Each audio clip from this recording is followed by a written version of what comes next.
Hi, I'm Margie Holmes, psychologist, author, and educator. Today we continue our discussion on forgiveness with even more questions and, happily, more insights from you. Jeruel Rivadeneira, what are the emotional indicators that we have already forgiven the person?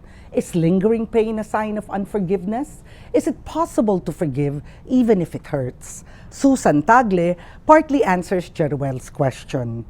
She says one can only forgive when one is ready to let go of whatever pain, harm, or insult was done. No one can demand it of anyone. It must be willingly given. Allow me to answer the rest. No, lingering pain is not a sign of not forgiving. Yes, it is possible to forgive even if it hurts. I dare say, if there were no pain caused, there would be no reason to forgive. So thanks so much, Jeruel and Susan, for going straight to the heart of the matter. Yomi Artemos asks, why is forgiveness hard to do? And why can someone just go and forget it? Laarni Kim Butlay says, forgiveness is a hard decision to make because of pride. But sometimes this can also help people ease the burden they feel. People who forgive are not weak. It only proves how strong the person is to forgive those who hurt them. Tanya Garcia says, it's the betrayal of people you love most that hurts most. How do you forgive someone whose family or who used to be a great friend or a lover? I had an ex-partner who was unfaithful so often when we were still together, and I admit it, I really wish the worst for her.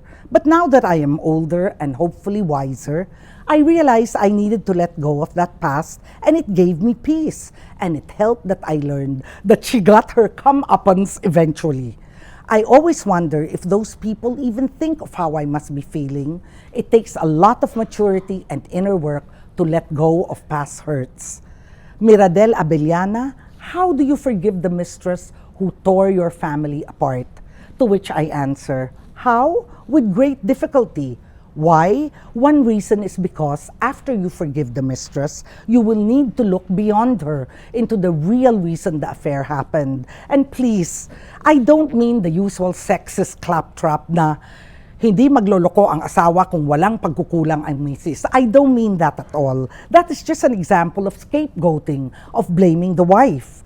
What I mean is confronting the reality of your marriage and exploring what it was that made infidelity possible, and also exploring if there is anything still worth fighting for. And many times there can be a lot still worth being fought for, despite the devastation that the affair has brought. Well, that's it for today. Jump in the discussion below. Send me your questions, comments, and suggestions for future episodes on Facebook. Tweet using the hashtag AskMargie or send an email to askmargie@rappler.com. See you next week.